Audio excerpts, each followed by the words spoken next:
Welcome back to the channel, everybody. Today, me and Callum are going to be going through who we think is every Premier League club's best player this season. So, without further ado, let's get into it. If we're being technical, we have to start with AFC Bournemouth. We do. So, I think it's pretty easy who their best player is, but who have we got, Cal?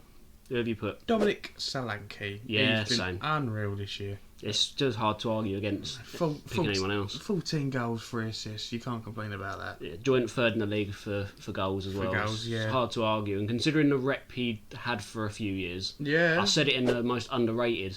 So people are going to say, why are you putting him in the best? It's people are underrating how good he's performing. How good he actually That's what is. I was trying to get across in the video. I remember him in the Championship. He was good, but I didn't think he'd get to this height. Yeah, like he had the rep of always being a 5-goal a season match striker, but he's just gone above that. Like I said, he's joint third in the league. So yeah, I think Solanke's the easy choice for Bournemouth. Right, on to Arsenal again. Would you say it's another easy choice, Bukayo Saka? No, because Oh, you haven't put? No, I haven't put Saka. You haven't put Saka? Declan Rice. Oh, don't! You're just doing that to warm me up, aren't you? No, yes, maybe. Have you actually put Rice? Yes, I've actually put Rice. Every time I see him play, it's a 10 out of 10 performance every single time. I've just gone Saka because of the stats, really. Obviously, he's Yeah. our age. 13 goals, 7 assists, and he's just so quick, so good at dribbling, so good at cutting in. He's just so hard to stop. Yeah. Ruined us in the 6-0 as well. Yeah, and not only that, I thought, especially in that 6-0, how well Declan Rice played. Yeah, This season he's got 4 goals, 5 assists, that is playing a quite good. defensive midfielder role. Taking corners as well. Takes corner, 52 tackles, 62% of them won. The guy is... I remember it. Every time I see him, he's that pivot for Arsenal, and he's literally the reason half the time they get their chances. That's why he was signed. To be fair. I know he's 100 million and he should be that Yeah. player, but I just think he's unreal. So I'm going to put Declan Rice, but I see why you put Saka as well. They're both good choices. Very so good choices. Rice and Saka. We'll let the comments decide who's been the better. Yes. Right, on to Aston Villa. Hopefully we've agreed on this. Should be an easy choice. Ollie Watkins. 14 goals, 10 assists. Joint top for assists in the Prem along with 2 other players, one of them who is in this video. Yep. He's just unreal. Whenever I see him play, he's just got so much determination. He's playing like a player in his last game. He's 28. He's in the prime of his career, so you do kind of expect it. But for a player of this magnitude on a team what Aston Villa was, say, a few years ago, above and beyond, he's one of the best English strikers there is at the moment, bar Harry Kane. Yeah, I think he should be going to the Euros. He should. If he doesn't, it's a travesty. He should be, but the thing, every time Watkins plays, he scores. He's so quick as well. He scores, assists, he does everything. He can hold the ball up, he can run in behind. Like, you don't know how he's going to attack you. He's a perfect striker, in my opinion, for any club in the world. Right, on to Brighton. Now, I think I know who you've got because you did rave about him earlier in the season, but I've just gone for stats-wise and how he plays when I watch Brighton, which isn't often. I've gone Pascal Gross. I see why you put him. Yeah, I really again, do. Yeah. up there with Watkins and Trippier, 10 assists. Yeah. It's just hard not to argue. To be fair, I can't say I watch too much of Brighton. Me neither. So I just have to go off what I kind of see from YouTube highlights. Yeah, literally match of the day. And literally every time that he's the Pascal Gross Gross and the player I've got that are always creating. So my pick is Simon Adingra. Yeah, I wouldn't begrudge that choice, to be fair. He's quite good. He's got 6 goals, 1 assist. You pointed him out at the start of the season, didn't you? I did, yeah. One to watch out for because of how well he did last year in the Belgian league. But now he's killing it. AFCON winner as well. Exactly. So He's part of the side, and honestly, every time I see him play, he ruins most right backs in the league. He just runs at them. he's so quick, man. He's so quick. Unreal. 29 successful dribbles. Yeah, but again, I wouldn't begrudge that choice. Adingra is a very good player, but I've just gone for the stats and how I watch Brighton. I'd just go Pascal Gross. Right, on to Brentford. This one's probably going to cause a few ruffled feathers, but it's just Ivan Toney. Of course it is. You can tell the impact. If there is any ruffled feathers, how... Name someone else. I can, but how worse off were you before Ivan Toney? Now look at you with Ivan Toney. But if they didn't have Ivan Toney, I reckon they would have been in a worse situation. Because still be relying on Neil Mobley. Wouldn't he come back? Start of Jan? Yeah, something like that, yeah. And he's one of his first touches was a goal. Free kick. Yes, the free kick. He's on 4 goals. Right, on to Burnley. I'm not going to lie, I point him out a lot when I watch highlights, James Trafford. Yeah, he's the only one that half tries. Well, him and Koleosho. Yeah, Koleosho is one up there. But for me, it's Trafford. You know, he's got second most saves in the league, 103. Not joint. He's second in the league for saves. Obviously, he is going to be under a lot of fire. No, of course. In Burnley, but I think that's going to help him. You know, become a better player. Yeah, definitely. Yeah.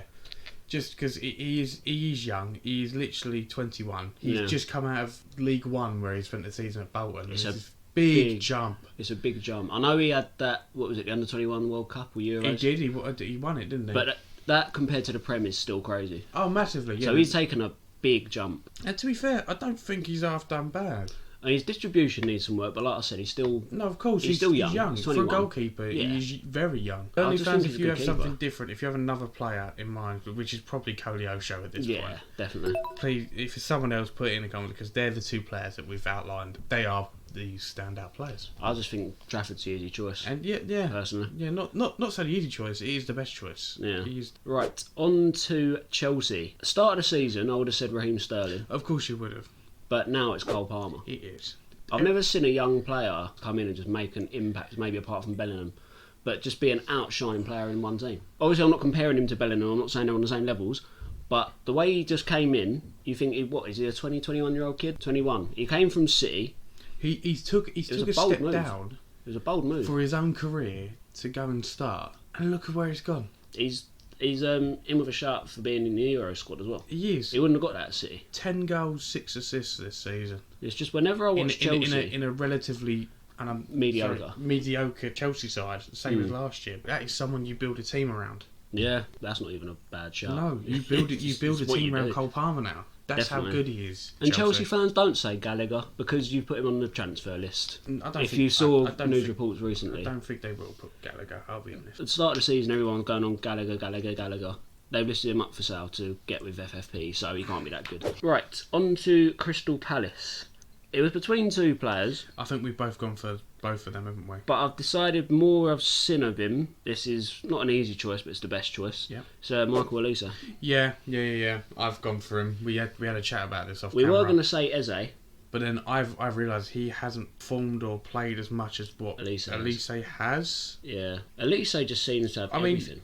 I look at this now. Eze's on 5 goals, 1 assist. Olise's on 6 goals, 3 assists. Yeah, so he's had a bit more output, but again, Eze's been out of injury. He was saying this off camera. He was like, every time I watch him, he does something. Something. It could have been a skill. He'd nutmeg a play and make it look easy.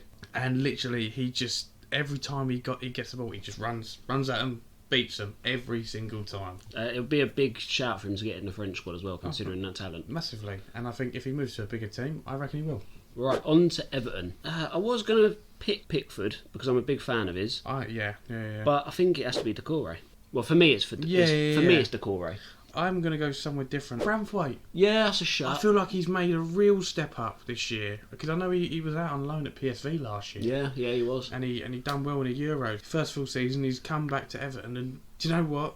He's actually done all right. The last few games, he's popped up with 2 goals. Yeah, I put him in the most underrated because people ain't because he plays for Everton. They're not looking at him. They're not going to look at him. He's a left-footed centre back. Ball playing centre back. You don't get a lot of them. For me, because I put him in the most underrated, I'm going to put Decore for the best. I don't disagree with it. I think Decore is also a great player. I think Everton have a few good players this year. Just need to sort it out a little. Decore is always in and about. He's either making a tackle, scoring a banger. Yeah, he does that a lot. And just being like an all-round physical beast. Yeah. Correct me if I'm wrong, but I think he is probably your best centre half at the moment. I mean, yeah, look at his competition. Ben Godfrey. Yeah, of course he's going to be the best centre half.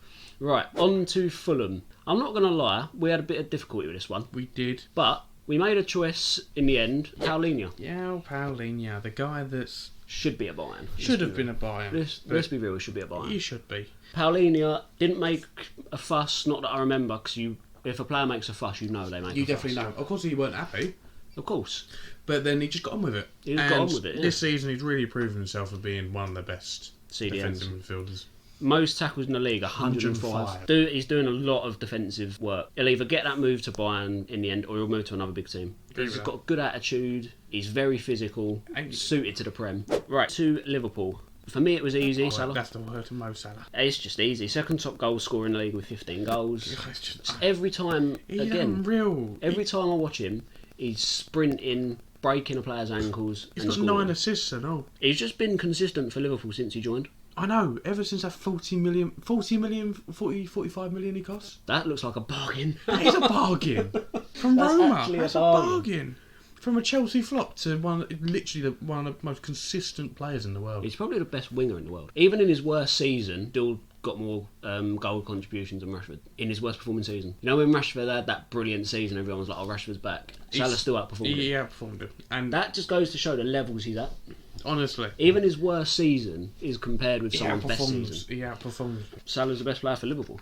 I agree with that. Right, on to Luton. Ross Barkley. Yes, I agree with that. He's showing some of his Everton form. He is. He's in with an outside chance of the Euros. I don't think he'll go. He won't go. But yeah, Barkley's been unreal for Luton. I'd say an outside shout. When I see Sambi Lokonga play, yeah. I feel like he does do well. And I think, you know what? I think that... This is why I put the whole of the Luton squad in the underrated. Yeah, I couldn't pick one player. Elijah, as much as I don't like as a player, Elijah Adebayo, he's got 9 goals this year for a Luton. Bene as well. Rapid. Along with probably Dele Alli, unfortunately, he's probably one of the most naturally talented midfielders we've had. Yeah, I agree with that. I don't know what happens to the naturally talented English midfielders, they just fall off. They do. So yeah, Ross Barkley's easy choice. Okay, yeah. Right, on to Man City. He's just come back from injury. Yeah.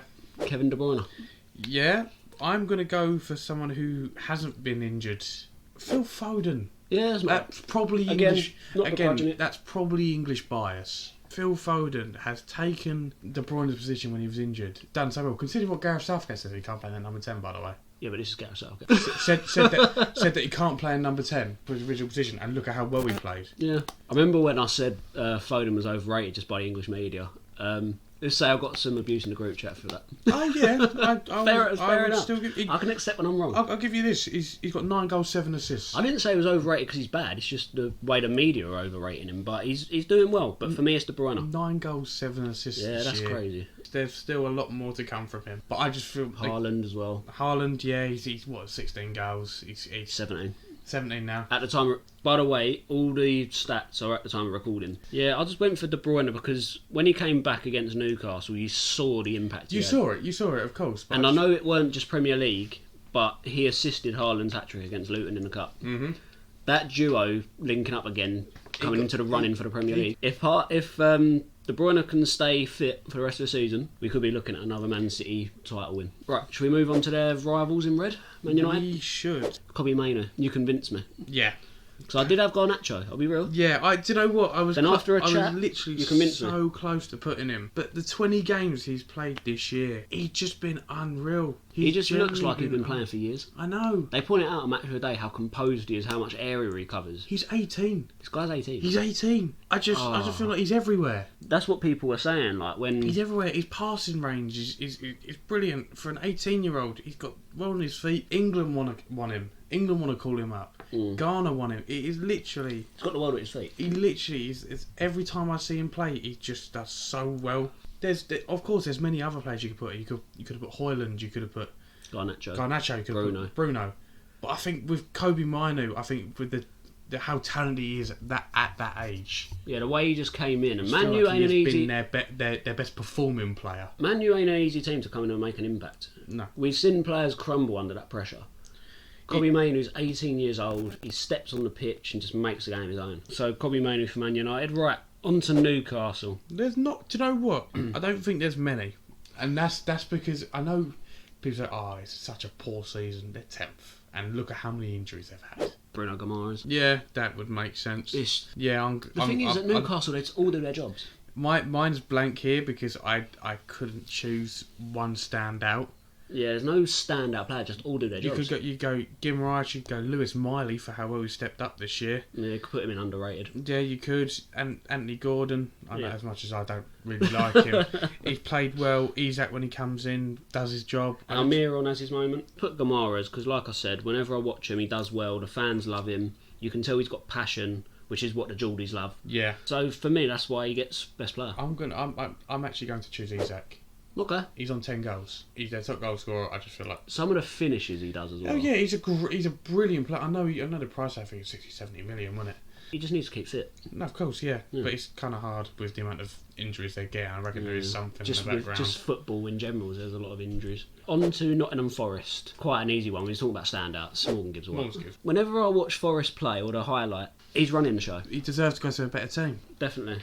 Because last season it was all the talk about him and Brennan Johnson being a deadly duo. It was. Obviously, Johnson's now gone. He's gone to Spurs. Obviously, I'm not saying more Gibbs White will go to Spurs, but I'm saying he deserves to go to a bigger club. Yeah, so that's quite an easy choice. Right, Sheffield United. And unfortunately, we can't pick no one. We have to pick someone. Well, I'm going to choose one player. As much as I don't think he's a great player, I just think he's been probably their best player. West Foderingham. Yeah, top of the league with saves for 105. Do you blame him? I ranted about this earlier on in the season. They're just not a good club. They're not. They're not. They're not. You get rid of Heckingbottom, who, again, great idea. Who'd you go bring in? Chris Wilder. Just because it's familiar. He ain't going to work like. But I just think just the sheer fact of how many shots they face and the amount of saves West Foderingham. He's made some good ones as well. Yeah. My choice is Brighton Diaz. 2 goals, signed from on loan from Villarreal. He just looks, not a league above, but he just looks so much better than the team he's in. He is. He's signed for Villarreal. He's hurting himself going Sheffield United. He was one of the top goal scorers last year in the Championship. Yeah, I think Brighton Diaz has come in. He's made the team look slightly better.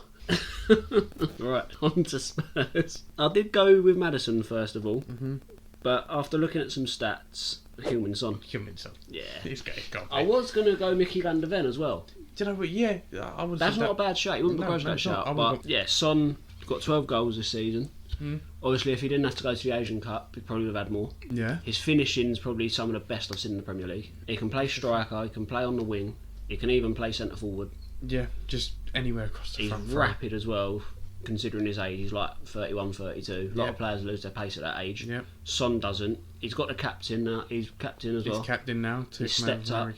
Every time you see him play, you don't get disappointed watching Son. No, definitely. I love watching him. He's just that good. Yeah, Son's James Maddison was our second honourable option. mention, but because obviously he had that big injury. It's got to be convincing. Yeah. Right. On to your favourite club, my club, West Ham. You have to pick someone. You have to pick someone. I've picked Jared Bowen. Gone with Kudus, yeah? Yes. Yeah. Do you know what? Not a bad choice. Yeah, when I have occasionally hope you lose, see him play. he does half play well. And he's so fast. He should not be at the. Who was he linked with? He's linked with Arsenal, Chelsea, Brighton. And it's the fact you've managed to get him and how well he's playing. It's a steal. It's an absolute steal. Definitely. So I'm gonna go for Kudus as much as it pains me. Well, for me, it's Jared Bowen. Again, another option. I just didn't want to go for English bias. Basically, he just carries the team on his back. Because he does. He always does. He has done the last 3 seasons. Yeah. Antonio obviously gets injured.